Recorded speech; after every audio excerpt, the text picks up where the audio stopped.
Good morning class. आज हम अपने चैप्टर को फर्दर आगे स्टार्ट करेंगे और हम पढ़ेंगे the making of nationalism in Europe. कैसे यूरोप में नेशनलिज्म एग्जिस्टेंस में आया। अगर आप देखेंगे यूरोप को 17th और 18th सेंचुरी में, तो आज जैसे हम मैप्स को देखते हैं कि जर्मनी अलग है, फ्रांस अलग है, पोलैंड अलग है, ऑस्ट्रिया अलग है, रशिया अलग है। पहले ऐसा नहीं था, क्योंकि पहले इंडिया में भी ऐसा नहीं था, क्योंकि जब किंग होते थे तब तक किंग्स की जो बाउंड्रीज थी, मतलब जो उनकी स्टेट थी उसकी बाउंड्रीज डिफाइन नहीं की जा सकती थी। क्यों? क्योंकि वो लड़ाई लड़ते रहते थे, फिर दूसरा लैंड जीतते रहते थे, तो वो लैंड भी उनके स्टेट में आ जाता था। तो जो लोग थे वो बटे हुए रहते थे। मतलब देखिए, जैसे कि अगर आप हैब्सबर्ग एम्पायर देखेंगे, हैब्सबर्ग एम्पायर वो था जिसने ऑस्ट्रिया और हंगरी के ऊपर रूल किया था। जैसे बर्बन एम्पायर ने या बर्बन डायनेस्टी ने फ्रांस के ऊपर रूल किया था। तो जो हैब्सबर्ग एम्पायर था, ये वो the patchwork of many different regions. इसमें अलग अलग रीजन्स के और लोग थे, जैसे कि Alpine region, the Tyrol, Austria and Sudetenland as well as Bohemia. ये सब हैब्सबर्ग एम्पायर के अंदर आते थे। Where the aristocracy was predominantly German speaking, it also includes the Italian speaking province of Lombardy and Venetia। तो जो वहाँ पर लोग थे, हालांकि जो किंग्स हुआ करते थे या जो एरिस्टोक्रेट्स हुआ करते थे, आप कह सकते हैं, वो मोस्टली फ्रेंच स्पीकिंग थे। लेकिन जो पीपल थे, कॉमन मैन था, वो डिफरेंट डिफरेंट रिलीजन से और डिफरेंट डिफरेंट लैंग्वेजेस बोला करते थे। जैसे इटालियन, कोई इटालियन बोलता था, कोई फ्रेंच बोलता था, कोई डच बोलता था। अब हम पढ़ेंगे aristocracy and new middle class के बारे में।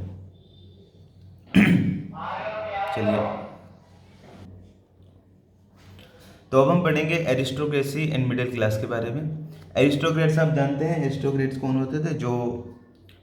जिनकी पॉपुलेशन बहुत कम होती थी लेकिन उनके पास पावर बहुत ज़्यादा होती थी, जैसे किंग या क्लर्जी या फिर नोबल्स जो होते थे, उनकी बात हो रही है।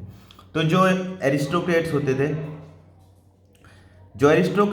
थे ये अक्सर फ्रेंच बोला करते थे और इनकी फैमिलीज आपस में कनेक्टेड रहती थी। जैसे कि ये आपस में एक दूसरे की फैमिली में मैरिज करते थे। तो पावर ये पॉपुलेशन में या क्वांटिटी में कम होते थे, लेकिन पावर बहुत ज़्यादा होल्ड करते थे।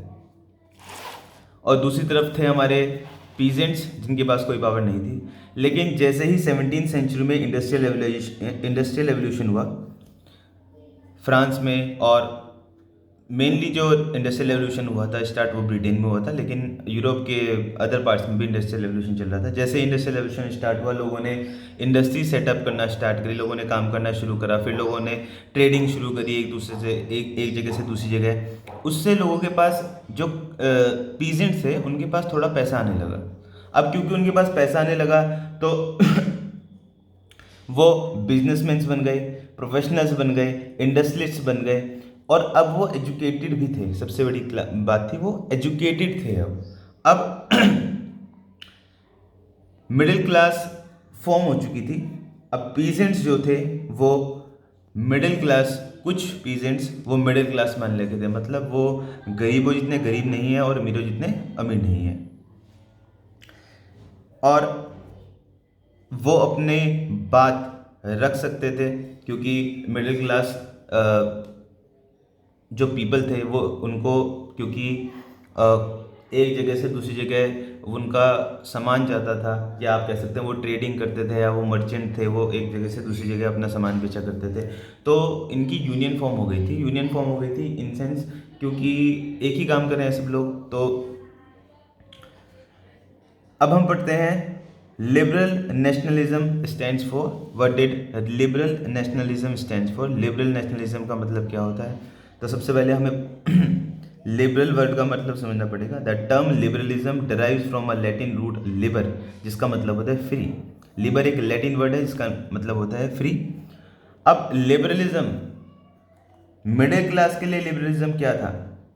मिडिल क्लास के लिए लिबरलिज्म था फॉर फ्रीडम और for the individual and equality of all before the law, freedom, individual freedom और equality before law.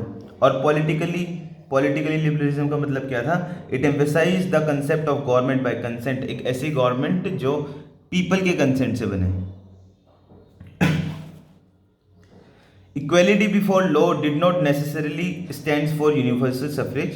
You will recall that in revolutionary France, which marked the first political experiment in liberal democracy, the right to vote and to get elected was granted exclusively to property owning men.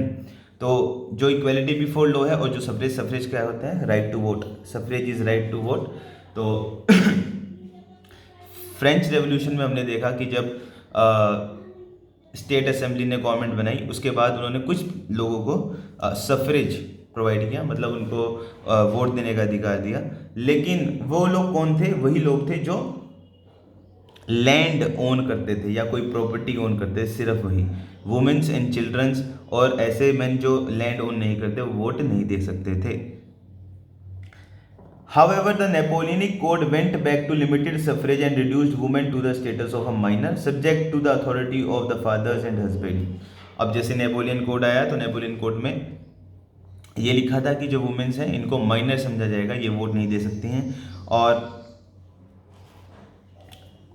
ये subjects हैं अपने husband या अपने fathers के।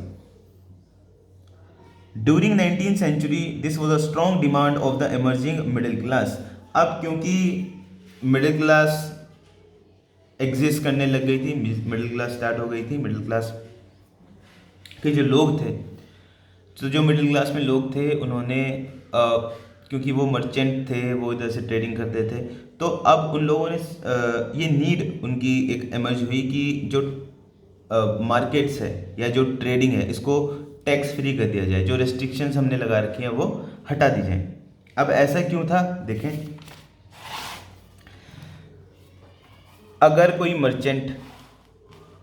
Merchant travel करता है 1833 में Habsburg से न्यूरम्बर्ग तक, तो अगर किसी को एक जगह से जो हेम्सबर्ग है यूरोप में और एक न्यूरम्बर्ग है वहाँ जाना है, तो उसको बीच में 11 कस्टम बैरियर्स से जाना पड़ता था। 11 कस्टम बैरियर्स मतलब उसको 11 जगह रुककर टैक्स कटवाना पड़ता था, जिसके लिए वो जो चीज़ वो बेचने जा रहा है, और वो टैक्स कितना होता था? 5%। तो 11 बार अगर 5% का टैक्स लेगा तो इट इज़ टू मच।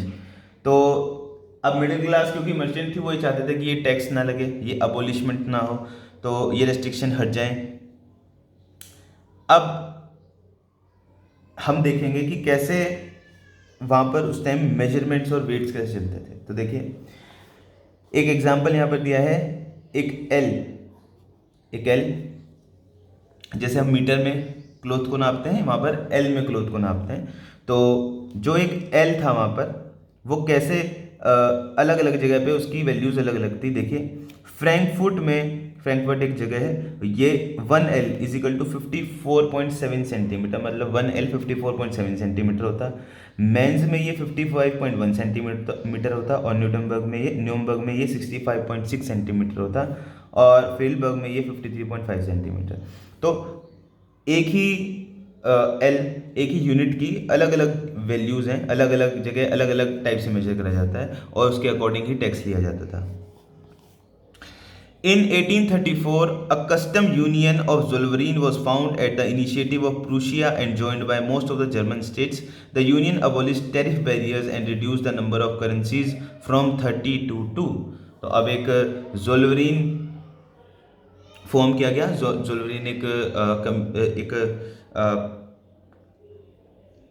ज़ोल्वरीन एक कम्युनिटी थी जिसमें प्रूशिया और जर्मन स्टेट्स आते थे, और इन्होंने क्या करा, जो उस टाइम यूरोप में मोर देन 30 करेंसीज चलती थी, तो इन्होंने उसको रिड्यूस करके 2 पे लिया है कि 2 ही करेंसीज चलेंगी। अब 2 ही करेंसीज में जो भी ट्रेडिंग होगी या जो भी बिजनेस होगा वो 2 ही करेंसी में होगा। The creation of a network of railways further stimulated mobility. अब क्योंकि रेलवेज इस्टेब्लिश हो चुके थे, रेलवे नेटवर्क, तो एक जगह से दूसरी जगह सामान पहुंचाना भी बहुत ईजी हो गया था। A wave of economic nationalism strengthened the wider nationalist sentiments growing at the same time। और जो नेशनलिज्म का जो सेंटीमेंट है वो इससे स्ट्रेंथेंड हो गया। मतलब कि लोग, क्योंकि देखिए अगर लोग अलग अलग करेंसी यूज़ कर रहे हैं तो लोग अलग अलग फील करेंगे, लेकिन अब क्योंकि करेंसी ही दो हो चुकी हैं तो एक तरीके से इसने स्ट्रेंथ प्रोवाइड कर दी है नेशनलिज्म की फीलिंग को। अब नेक्स्ट हमें पढ़ना है न्यू कंजर्वेटिज्म आफ्टर 1815। इसको हम नेक्स्ट क्लास में पढ़ेंगे। Okay class, thank you.